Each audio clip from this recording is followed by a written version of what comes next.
Olá, bem-vindos ao nosso canal mais uma vez. Aqui estamos para reflexionarmos sobre as lições do Evangelho de Jesus. Vamos primeiramente nos elevar em oração, rogando ao Pai de amor, ao Senhor do Universo, que nos envolva em fluidos de paz, de serenidade, nos intuindo para as melhores palavras e que o plano espiritual possa abrir os nossos canais de entendimento para compreendermos as lições divinas e para que possamos fortalecer o nosso desejo de praticá-las. Sempre era ao entardecer, quando os últimos raios do sol douravam a natureza, que Jesus subia ao monte e derramava todo o seu amor em palavras sobre as criaturas sofredoras que ali estavam para ouvi-lo. Era o crepúsculo e as pessoas terminando as suas atividades conseguiam chegar à proximidade e ouvir o Filho de Deus falar. Vinham de toda parte, eram crianças mirradas, mulheres doentes, homens enfraquecidos, velhinhos, paralíticos, cegos, todos os que viviam em aflição, os atormentados, que vinham para ouvir as palavras consoladoras e alentadoras do Mestre Jesus. São as bem-aventuranças, é o Sermão da Montanha, ou como conhecido, o Sermão do Monte, onde Jesus deixa lindíssimos ensinamentos para todos nós. Hoje vamos estudar bem-aventurados os pobres de espíritos, porque é deles o reino dos céus. É o capítulo 7 do Evangelho segundo o Espiritismo, itens 1 a 6. Então Jesus nos fala, bem-aventurados os pobres de espírito, felizes os pobres de espíritos. Quem são eles, os pobres de espíritos? Na conotação de Jesus, diferente da nossa, os pobres de espíritos são os que têm pobreza de orgulho e pretensão. São os humildes. Jesus então se refere a pobres de espíritos, aos humildes. Então, os humildes é que receberão o reino de Deus. Sempre lembrando que o reino de Deus, o reino dos céus, não é um lugar geográfico, e sim um estado de alma, porque o reino de Deus é toda a criação, e quando nós conseguimos aurir, interiorizar toda essa beleza, essa pureza, nós sentimos a serenidade, a plenitude. Então, conquistar o reino de Deus, que é um trabalho individual, é nós nos sentirmos plenos, com muita paz, com alegria, com felicidade. Então, bem-aventurados os humildes, porque eles sim receberão o reino de Deus. E quem são os humildes? Será que os humildes são os pobres? A condição financeira difícil? Não, não são. Não depende da condição financeira, porque há pobres com dificuldades financeiras que carregam orgulho no coração. Então, não é uma condição material, porque há ricos também que podem ter orgulho, mas que também são humildes, humildes de coração. Será que ser humilde é ser subserviente, né? Abaixar a cabeça, aceitar tudo, todas as propostas, sejam elas quais forem, sem recusar nenhuma? Será que isso é ser humilde? Não. Não devemos, aliás, aceitar coisas que vão contra os nossos princípios morais. Não é uma postura física a humildade, nem tampouco andar com roupas simples ou mesmo até com andrajos. Isso não é ser humilde. Humildade é uma qualidade do coração, é uma postura espiritual. Ser humilde é quando nós reconhecemos a grandiosidade da criação divina, desse imenso universo criado por Deus, incompreensível ainda a nossa pequenez.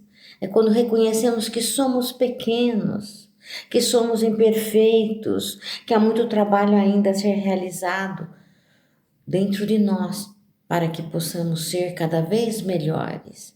Então, é reconhecer que precisamos mudar, que erramos, que precisamos nos reeducar. Precisamos trabalhar a humildade, especialmente quando a dor bate à nossa porta, quando enfrentamos as dificuldades da vida, aqueles empecilhos, aquelas travessas grandes na nossa passagem. Aí precisamos ter humildade, porque o orgulhoso diz: por que comigo? Eu não mereço. Eu não mereço estar passando por tal situação. Isso é pretensão, é orgulho, achar-se melhor do que todos os outros. Nós somos habitantes de um planeta de provas e expiações, e aqui há dificuldades. Passamos por provas e passamos por expiações, que são lições para que se dê a nossa reeducação. São oportunidades educativas e não punição. Então, todos nós somos imperfeitos e precisamos dessas oportunidades educativas para aprendermos, crescermos, nos redimirmos perante Deus. Então, nós merecemos tudo aquilo porque passamos. A justiça divina é perfeita. Deus não se engana. Nós nos enganamos. Deus não se engana. Então, achar que somos não merecedores é presunção. Temos aí mais uma falta de virtude, né? O orgulho, achando que somos melhores do que os outros. Não precisamos passar por tais dificuldades. E precisamos, porque as dificuldades é que nos fortalecem, que nos trazem a compreensão, o entendimento, que nos habilitam a maiores enfrentamentos. Então temos que ter humildade, fé e coragem diante dos problemas, e aí então seremos vitoriosos. Porque se sentirmos orgulhos e acharmos que não merecemos, aí sim estamos demonstrando a nossa inferioridade. Está faltando a humildade. Então é preciso humildade na vida, reconhecendo-nos pequeninos ainda e com necessidade de crescimento constante. E Jesus vai passando grandes lições. Uma delas, alguém lhe pergunta: quem é o maior no reino de Deus? E Jesus então pega uma criança, coloca em seu colo e dá a seguinte resposta: todo aquele, pois, que se humilhar e se fizer pequeno como este menino, este será o maior no reino de Deus. Então ele compara a condição de humildade à condição da infância. Né? Um espírito reencarnante ainda não assumiu plenamente a sua personalidade. Isso vai acontecendo ao longo do seu crescimento. Lá pela adolescência que ele se demonstra como ele é, esse espírito reencarnante. Mas na infância, ele está esquecido de seu passado, ele está com um cérebro novo e ele ainda não está plenamente um ser íntegro como ele é. Então a criança se apresenta sem malícia. Criança não tem malícia, criança não quer privilégios, criança não tem preconceitos, né? Eles às vezes se desentendem entre si, mas no instante seguinte estão novamente juntos brincando. Então esse comportamento de menino, de pureza, de inocência é que devemos ter. É isso que Jesus nos aconselha, a sermos como criança, sem essa malícia. Então, é uma lição que Jesus passa ensinando-nos a humildade, a pobreza de espírito, como ele mesmo classifica. Segue, existe uma outra passagem, essa passagem está em Mateus capítulo 18, versículo 1-5. Existe uma outra passagem que também ele vem nos ensinar, que está em Mateus capítulo 20 e 28. Jesus tinha lá os seus discípulos, né? Um grupo grande de discípulos. E entre eles havia dois que eram seus primos, João e Tiago, que eram filhos de Zebedeu e Salomé. Salomé era a irmã de Maria. Então, esses dois jovens eram primos de Jesus. E certa vez, então, a mãe, né, Salomé, a mãe desses dois, chega-se até Jesus e ele pergunta: o que quer, mulher? O que você quer? E ela diz: eu quero que no reino de Deus os meus filhos se assentem, um à sua direita e outro à sua esquerda. Jesus então diz: será que eles sorverão o mesmo cálice que eu? Né? É uma menção ao cálice da amargura, porque Jesus viria a passar desapontado com a traição dos homens. E ele então reconhece que eles passariam sim, porque todos os cristãos foram muito perseguidos. Após a morte, a desencarnação de Jesus, eles eram cruelmente perseguidos. Eles tinham que fazer seus encontros para os estudos dos ensinamentos de Jesus nas catacumbas, escondidos lá entre os cadáveres enterrados ali. Então também sorveriam esse cálice, mas Jesus diz mais. Ele completa dizendo assim a Salomé: não será assim vós, mas aquele que quiser ser o maior, esse será o vosso servidor. E o que entre vós quiser ser o primeiro, seja o vosso escravo, assim como o filho do homem, que não veio para ser servido, mas para servir e para dar a sua vida em redenção de muitos. Então ele faz a colocação de que ali ela pediu um privilégio aos seus filhos. É natural as mães quererem o melhor para seus filhos, é natural, mas esse melhor terá que vir através do esforço de cada um. Do esforço individual, nós que fazemos as conquistas do melhor para nós mesmos. E ela então queria que eles fossem privilegiados, sentando-se nos melhores lugares, né? À direita e à esquerda de Jesus. Jesus era um espírito puro. E ele então dá essa lição. É preciso, sim, podemos fazer essas conquistas, mas nós precisamos primeiro servir o nosso próximo. Não é através de privilégios. Quantos de nós que buscamos privilégio, né? Às vezes a pessoa quer um emprego, ela se utiliza da amizade que tem com o chefe, com o patrão, com o dono da empresa, do parentesco, e não pelos próprios méritos. E é pelos méritos que Jesus vem falar, pelos méritos que nós vamos conquistar os melhores lugares, sendo humildes, não buscando privilégios, trabalhando em torno de servirmos o nosso próximo, não de sermos servidos, de sermos aqueles que se consideram os melhores. Seremos os melhores pela nossa luta, pelo nosso trabalho, pelo bem que faremos ao nosso próximo, pela humildade que trouxermos nos nossos corações. Jesus segue e passa mais uma lição quando então ele vai à casa de um fariseu. Essas lições, essas máximas se encontram neste capítulo do Evangelho para ilustrar esse ensinamento da humildade. Ele vai então à casa de um fariseu e essa passagem se encontra em Lucas capítulo 14, versículo 1, 7 e 11. Jesus então vai a um jantar. Ele foi convidado também. E ele chega lá e ele observa todos que ali chegavam. Eles iam chegando e iam ocupando os primeiros lugares, os melhores lugares à mesa. E Jesus observa isso. Então, ele faz a seguinte observação, passando um ensinamento.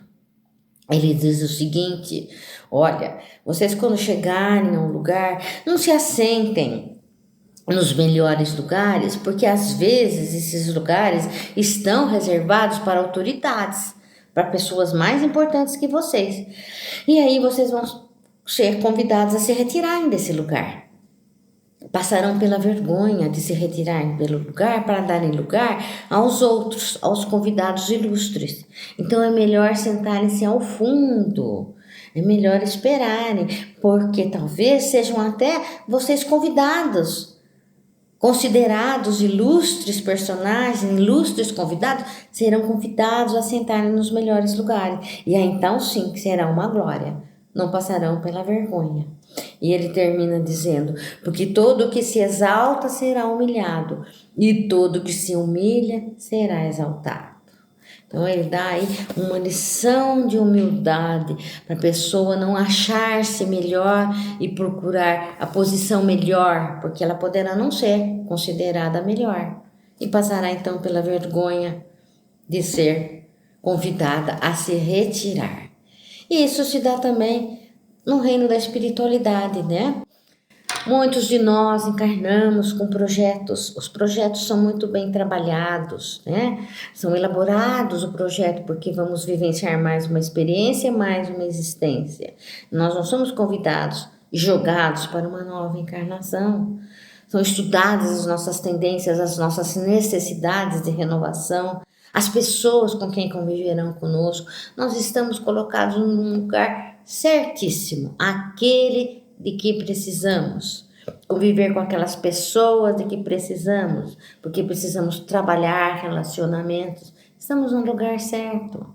E às vezes, então, chegamos com certos atributos a pessoas que possuem o poder, outras o dinheiro, a linhagem. Era muito importante antigamente a família de origem, a beleza, o dinheiro, o poder e a linhagem. E isso aos olhos dos homens pode parecer muito importante, mas isso é uma oportunidade que é dada às criaturas. Os homens olham como privilégio às vezes. E é uma oportunidade que é dada, que deve ser bem utilizada, não com orgulho, porque essas qualificações que são importantes ao mundo dos homens podem não valer nada no mundo dos espíritos. Quando desencarnam, nada levaremos que não seja a nossa bagagem espiritual, que não sejam as nossas atividades laborais em benefício ao nosso próximo. Todo o resto ficará, né? Aqueles bens, aquele tesouro que a traça corrói, ficará. Então, a pessoa no plano espiritual que não levou esses atributos visto como glória no mundo dos homens, vai ficar muito desapontada e vai ser considerada pequenina, estará bem pequenino no reino espiritual. E às vezes o outro que era tão simplesinho, anônimo, que nada disso possuía, estará em glória no plano espiritual. Então, esses atributos são oportunidades que precisam ser utilizadas em benefício do próximo e como consequência em benefício de cada um. Se esses que têm esses atributos usarem bem esses atributos, auxiliando, sem humilhar as criaturas que não possuem esses atributos temporariamente, e esses sim, levarão consigo os bens espirituais que conquistaram através das suas atitudes. Então, a doutrina espírita nos alerta a respeito disso, das oportunidades que devemos aproveitar em benefício do nosso crescimento moral e espiritual. São ganhos que poderemos ter utilizando para o bem, porque todo erro aqui cometido deverá ser depois corrigido. Nós somos responsáveis pelo nosso comportamento, nós somos responsáveis pelas dores porque passamos, porque Deus é justo e a causa do nosso sofrimento é justa. Então, se tivermos um orgulho, nós nasceremos em condições de criaturas que serão humilhadas, porque usamos a nossa posição e desenvolvemos um orgulho exasperado. Então, terá depois que renascer em condições de humildade e de nada valerá no plano espiritual. Então devemos passar pelas nossas trajetórias, sempre observando aquilo que nos é oferecido como oportunidade, não humilhar as criaturas, porque nós somos todos irmãos, somos semelhantes em evolução, somos habitantes do mesmo planeta, tumultuado, vivendo momentos de tumulto, e devemos então valorizar as experiências para que possamos crescer, para o nosso crescimento moral e espiritual, reerguendo as criaturas ao nosso lado, doando o nosso amor, doando a nossa compreensão, não trazendo preconceito, como crianças, né? Não desenvolvendo malícia, sermos simples, como Deus criou a todos nós, criaturas simples, e buscarmos sempre o conhecimento para sairmos da ignorância espiritual. Então, que Jesus nos ajude, nossos amigos espirituais, a compreenderem as lições que nos foram deixadas e que nos ajudem a nós crescermos em espírito. Que para isso viemos. Nós viemos para desenvolver virtudes e precisamos trabalhar com coragem para que essas virtudes cresçam e aumentem nos nossos corações. Então, vamos agradecer esse tempo que nós dispensamos a essa reflexão e vamos pensar nos nossos amigos espirituais. Vamos encerrar orando primeiramente por nós mesmos. Vamos pedir a Deus que fortaleça em nós a nossa coragem para os enfrentamentos, a nossa coragem para vencermos todos os obstáculos, todas as tentações, porque queremos ser vencedores. Vamos pedir a Jesus que possamos fortalecer em nós a vontade de trilharmos o caminho do bem, a conhecermos o seu Evangelho e a distribuirmos o amor que já temos no nosso coração. E distribuindo amor, nós vamos pensar em vibrarmos pelo nosso próximo, que é uma caridade quando doamos o nosso melhor de nós através da vibração. Vamos vibrar por todos aqueles que se encontram doentes do corpo, atormentados da alma. Vamos vibrar pela saúde dessas criaturas, pela saúde espiritual, mental e física. Vamos envolvê-los todos em vibrações de saúde.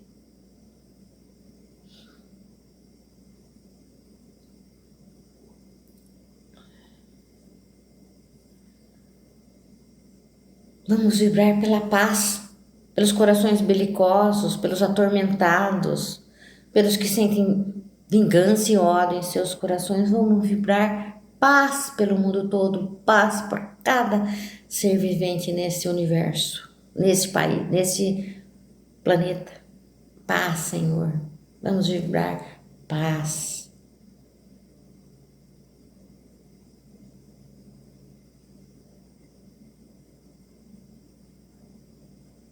E vibramos paz pelo planeta, vamos vibrar pela nossa pátria, esse planeta, este país maravilhoso que nos abriga, vamos vibrar por ele. Vamos vibrar crescimento moral pelo Brasil, crescimento material e intelectual.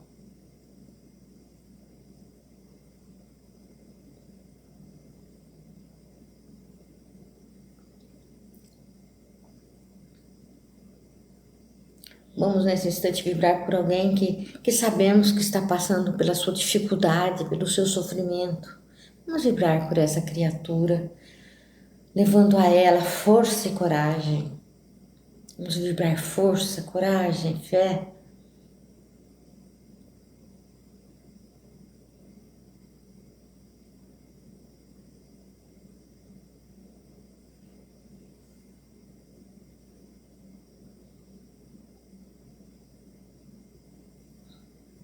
Vamos vibrar, Senhor, por todas as religiões. Vamos vibrar pelo Espiritismo, pela causa espírita que possa ser bem compreendida, estudada, trabalhada e praticada.